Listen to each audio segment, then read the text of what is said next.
Hello दोस्तों, आप सब लोग कह सकते हैं कि एक तरीके का एक बैड न्यूज़ ही मैं आप सबको आज देने वाला हूं। तो आप स्क्रीन पर देख सकते हैं, डिपार्टमेंट ऑफ पोस्ट की जीडीएस सेक्शन से एक ऑफिशियल नोटिफिकेशन जारी हो चुका है। लिमिटेड ट्रांसफर फैसिलिटी जो जीडीएस को दिया जाता है ट्रांसफर के लिए, उसमें कई सारे चेंजेस किया गया है। तो पहले भी बोला जा रहा था कि जीडीएस में ट्रांसफर के लिए अप्लाई करने के लिए जो मिनिमम सर्विस एलिजिबिलिटी 1 साल है, उसको बढ़ा करके डिपार्टमेंट 3 साल करने को जा रहा है। लेकिन एआईजीडीएसयू यूनियन जो है वो बोल रहा है कि 3 साल ना करके 2 साल किया जाए। तो दोस्तों, डिपार्टमेंट ने वो मिनिमम सर्विस एलिजिबिलिटी जो है उसमें बदलाव किया है और 1 साल से उसको 2 साल कर दिया है। तो आप सब कुछ स्क्रीन पर देख सकते हैं दोस्तों। मैं एक एक करके पढ़ के आपको सुनाऊंगा कि क्या क्या चेंजेस हुआ है। तो बहुत सारा जीडीएस का मन में डाउट था, इसीलिए मैंने सोचा कि एक वीडियो इस पर डालना बहुत ही इंपॉर्टेंट होगा। तो आप देखिए, 10 तारीख को ये नोटिस जारी हुआ है। इसका सब्जेक्ट देखिए, LTF limited transfer facility on request of ग्रामीण डाक सेवक गाइडलाइंस। तो दोस्तों नीचे देखिए दोस्तों, इधर पर कहा गया है कि प्रीवियस जितने भी सारे नोटिफिकेशन जारी हुआ था, ऑफिशियल नोटिस जारी हुआ था ट्रांसफर के रिगार्डिंग, सब कुछ को सप्रेस करके ये नया जो नोटिफिकेशन है इसको जारी किया गया है। और यही नोटिफिकेशन अब से लागू होगा और कई सारे रूल्स पर चेंजेस किया गया है और वही रूल्स अब से लागू हो जाएगा दोस्तों। जितने भी सारे नए ट्रांसफर होगा इसी के रूल के मुताबिक होगा। तो दोस्तों इधर पर साफ साफ कहा गया है, देखिए दोस्तों, कि जो मिनिमम ट्रांसफर एलिजिबिलिटी था, जो पहले 1 साल था, उसको बढ़ा करके 2 साल कर दिया गया है। यानी कि जीडीएस में आप ट्रांसफर करने के लिए, ट्रांसफर लेने के लिए मिनिमम 2 साल का कॉन्टिन्यूस एंगेजमेंट लगेगा। लेकिन दोस्तों, लेकिन इधर पर एक लेकिन है, नीचे और भी कई सारे लाइन लिखा गया है दोस्तों।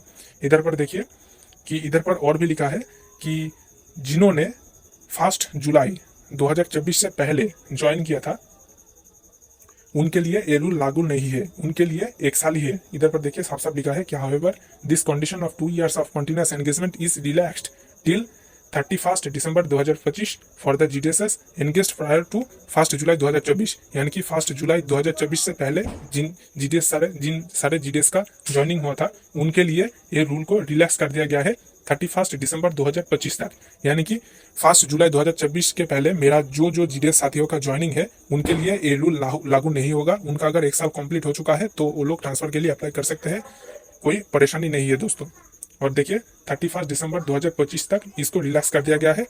और इधर पर देखिए और भी कैसा बदलाव किया गया है। इधर पर देखिए, जो मेल जीडीएस के लिए 2 चांस ही रहेगा और फीमेल जीडीएस के लिए 3 चांस ही रहेगा। जो पहले था वही है। लेकिन दोस्तों इधर पर कूलिंग पीरियड दिया गया है कि दोनों ट्रांसफर के बीच में आपका 1 साल का कॉन्टिन्यूस एंगेजमेंट का कूलिंग पीरियड रहना चाहिए। यानी कि अगर आप मार्च महीने में अगर ट्रांसफर लेते हो तो उसके 1 साल के बाद फिर से आप ट्रांसफर के लिए अप्लाई कर सकोगे। ऐसा नहीं है कि मार्च में आप ट्रांसफर के लिए अप्लाई करते हो और उसके बाद अप्रैल मई जून जुलाई में अगर पोर्टल ओपन होता है तो जुलाई में आप कर सकते हो। ऐसा नहीं है दोस्तों। अगर आप कोई भी साइकिल में अगर ट्रांसफर के लिए अप्लाई करते हो तो उसके 1 साल बाद ही आप फिर से ट्रांसफर के लिए अप्लाई कर पाओगे। और भी कई सारे बात इधर पर देखिए दोस्तों कहा गया है। लेकिन दोस्तों जो मोस्ट इंपॉर्टेंट है वो है कि अगर आप म्यूचुअल ट्रांसफर लेना चाहते हो तो उधर पर मिनिमम सर्विस एलिजिबिलिटी 1 साल ही रहेगा। The condition for transfer under mutual exchange facility will be 1 year of continuous engagement period. The online request for mutual transfer may be submitted as and when the schedule of GDS online transfer cycle is issued from time to time. यानी कि mutual transfer के लिए जो minimum service eligibility है वो 1 ही साल रहेगा। लेकिन दोस्तों म्यूचुअल ट्रांसफर आप ऑफलाइन नहीं कर सकोगे, सिर्फ ऑनलाइन ही होगा दोस्तों। और जब पोर्टल ओपन होगा तब आप कर पाओगे। तो इधर पर बताया गया है कि आप कौन सी पोस्ट में ट्रांसफर ले सकते हो। और मोस्ट इंपॉर्टेंट जो है दोस्तों, इधर पर कहा गया है कि हाफ ईयरली बेसिस पर ट्रांसफर पोर्टल ओपन होगा। यानी कि हर साल 2 बार ट्रांसफर पोर्टल ओपन होगा। और दोस्तों जीडीएस ऑनलाइन एंगेजमेंट का पोर्टल खुलने से पहले ही ट्रांसफर का पोर्टल ओपन कर दिया जाएगा, ताकि जीडीएस भाई बहन जो है, जो काम करते हैं जीडीएस में, वो लोग ज़्यादा से ज़्यादा पोस्ट में अप्लाई कर सके ट्रांसफर के लिए। तो पहले जो होता था कि साल में 4 बार ट्रांसफर पोर्टल ओपन होता था क्वार्टरली बेसिस पर, ऐसा नहीं होगा। साल में सिर्फ 2 ही बार हाफ ईयरली बेसिस पर ट्रांसफर पोर्टल ओपन होगा। ठीक है दोस्तों, इधर पर देखिए जीडीएस सब जीडीएस का वैकेंट पोस्ट के लिए अप्लाई कर सकता है ट्रांसफर में। और जो मोस्ट इंपॉर्टेंट बात है, इधर पर सब कुछ कहा गया है दोस्तों। ऑर्डर ऑफ प्रायोरिटी किया होगा, सब कुछ कहा गया है। और देखिए दोस्तों, नीचे स्पाउस ग्राउंड का जो ट्रांसफर एप्लीकेशन है, ट्रांसफर फॉर्मेट, वो भी दिया गया है। मैं ये पीडीएफ को already all India GDS group का टेलीग्राम चैनल पर शेयर कर दिया हूँ, आप उधर से पूरा देख लेना दोस्तों। तो यही जानकारी आप सबको देना था। तो दोस्तों अगर इस विषय में आपके मन में फिर भी कोई डाउट है तो वीडियो का कमेंट सेक्शन में जरूर कमेंट कीजिए। आपका हर एक सवाल का जवाब दिया जाएगा दोस्तों। तो मिलते हैं नेक्स्ट वीडियो में, तब तक के लिए धन्यवाद।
तो दोस्तों, आशा करते हैं कि ये वीडियो आपके लिए हेल्पफुल रहा होगा। ऐसे और भी ढेर सारे खबर सबसे पहले पाने के लिए वीडियो को लाइक करें, ज़्यादा से ज़्यादा शेयर करें और चैनल को सब्सक्राइब करें। धन्यवाद।